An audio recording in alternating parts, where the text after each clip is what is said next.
próprios dos frequentadores da casa a retificar, a reconstruir, a derrubar as partes que estavam muito danificadas pelo tempo e a construir um grande telheiro onde realizaríamos no quintal as nossas reuniões doutrinárias.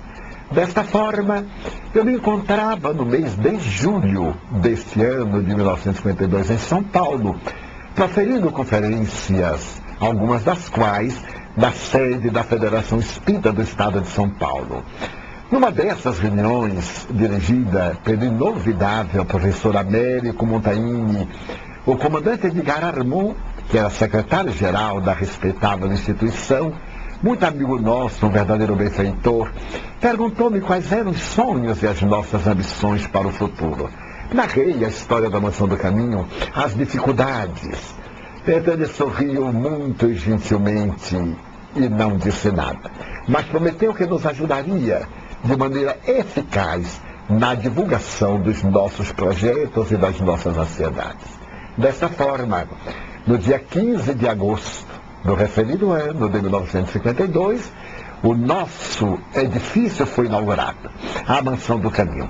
Era a primeira instituição espírita no Nordeste e Norte do Brasil para realizar uma atividade desse gênero, de cuidar de crianças que não tinham pais.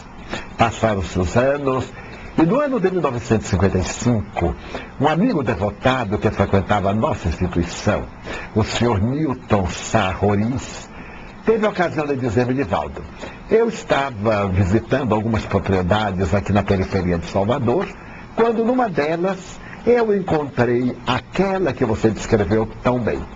Então eu penso que ali vai ser realmente a Mansão do Caminho, porque a área é absolutamente igual à sua descrição. Ao chegar à cancela de entrada, eu vi as árvores frondosas e imaginei as construções conforme você e Nilson desenharam no pedaço de papel. Levou-nos até o local e no momento em que eu cheguei ao portão, eu tive a visão psíquica do que hoje são as obras da comunidade Mansão do Caminho. As casas, os blocos do jardim de infância, os edifícios, hoje em número de 52. Então nosso entusiasmo foi muito grande. Mas nós não dispunhamos de recursos. Tudo era muito difícil então. E particularmente para nós. Estando numa nova viagem pela cidade e estado de São Paulo, eu contei ao comandante Edgar Armon de que havia encontrado o terreno, aquele da visão psíquica. Ele sorriu muito e me perguntou: então, e o que é que falta? Eu disse o essencial. Merece recordar, caros amigos, caras amigas telespectadoras, a misericórdia divina. Estávamos na cidade de Araras e participávamos de uma reunião mediúnica de tipologia. O casal Mercatelli, senhor Roberto e dona Geni, que criavam naquela época o Hospital Espírita de Araras, hoje a Clínica Psiquiátrica Antônio Luiz Saião, de respeitável serviço à humanidade, quando eles propuseram realizar uma sessão para que eu visse a mesinha saltar e responder. E foi muito curioso que nessa experiência a mesinha bateu com o pé, enquanto se dizia o alfabeto: Divaldo, São Paulo é o celeiro do Brasil. Peça trigo e você será atendido. E assinava Carioca. Era o nome de um espírito que viveu no Rio de Janeiro. Estávamos exultantes, mas eu não entendi. Meu Deus, como é que eu vou pedir trigo e levar trigo para a Bahia, já que a viagem é muito cara de avião? O espírito leu meu pensamento e voltou à tipologia. Quando lhe disse trigo, ele disse o recurso que compra o trigo, o dinheiro. Muito bem. Foi assim que, indo proferir uma palestra na federação, o comandante Armon me disse: Divaldo, peça aos nossos irmãos uma ajuda. Narre o seu projeto e peça uma ajuda. Ao terminar a palestra, eu sintetizei o nosso projeto e pedi que, se alguém pudesse colaborar, que nós ficaríamos muito reconhecidos. Os senhores José Gonçalves Pereira, e Joaquim Alves, o querido Jô, ficaram à porta de saída do Salão Bezerra de Menezes da Federação e as pessoas davam dinheiro, as damas davam joias. E com o resultado dessa coleta, apenas no domingo pela manhã, nós pudemos comprar metade da área.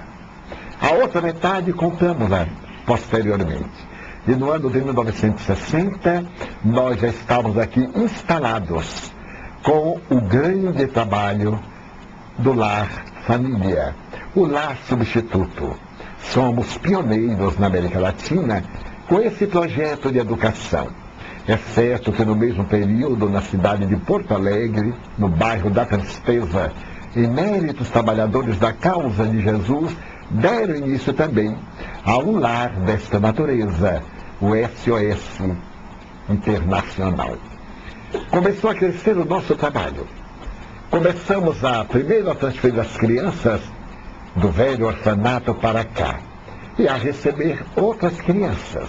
Lentamente, a nossa obra foi crescendo. O bairro não tinha água encanada, não tinha eletricidade. Eram 10 fazendolas. Então nos ocorreu visitar os proprietários das outras fazendas e unirmos-nos para solicitar à Companhia de Energia Elétrica da Bahia a instalação da eletricidade tão útil.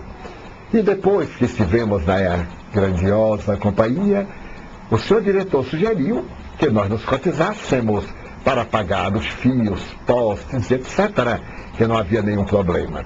Então, tivemos a alta felicidade de trazer para o bairro do Pau da Lima aquilo necessário para termos a eletricidade em nossa casa.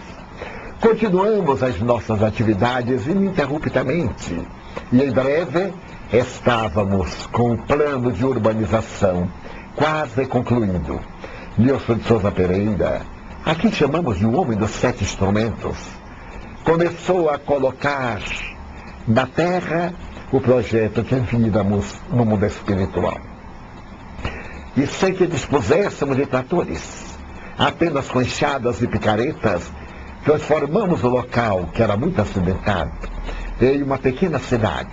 Foram abertas ruas, a primeira delas, Avenida Allan Kardec. Logo depois, Avenida da Fraternidade. E sucessivamente fomos colocando nomes muito significativos. E graças ao Senhor da vida e da morte, conseguimos sim, inicialmente, construir as primeiras 10 casas, onde instalamos as nossas crianças e fomos construindo até chegar ao número de 25 lares, com aproximadamente 120 crianças internas, sem pais, abandonadas, que foram deixadas à porta, que foram deixadas em jardins e nós soubemos e fomos buscá-las. Então percebemos da necessidade imediata de criar um jardim de infância, para poder atender aos nossos meninos e meninas. Também criar uma escola, uma pequena escola, à qual demos o nome de Jesus Cristo. Essa escola já vinha de lá da Cidade Baixa e foi iniciada embaixo de uma árvore, uma veneranda mangueira, com 3 caixotes vazios de cebola. E meninos que arrebanhamos no bairro da Invasão do Uruguai.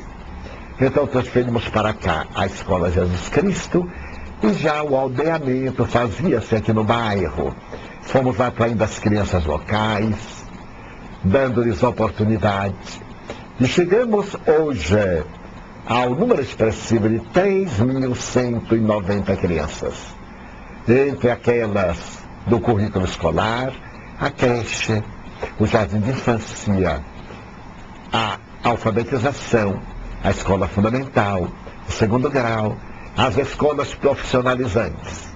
E para atender às necessidades do bairro, foram criados pelo Centro Espírita Caminho da Redenção um posto médico, hoje um centro médico, um laboratório para análises clínicas, um atendimento à gestante. Recebemos a gestante, fazemos o plano natal, orientamos o planejamento familiar, e logo que a criança nasce, vai para a nossa creche. E assim segue até os 16 anos. Mas vamos fazer uma pequena pausa e logo voltaremos narrando a história da Mansão do Caminho.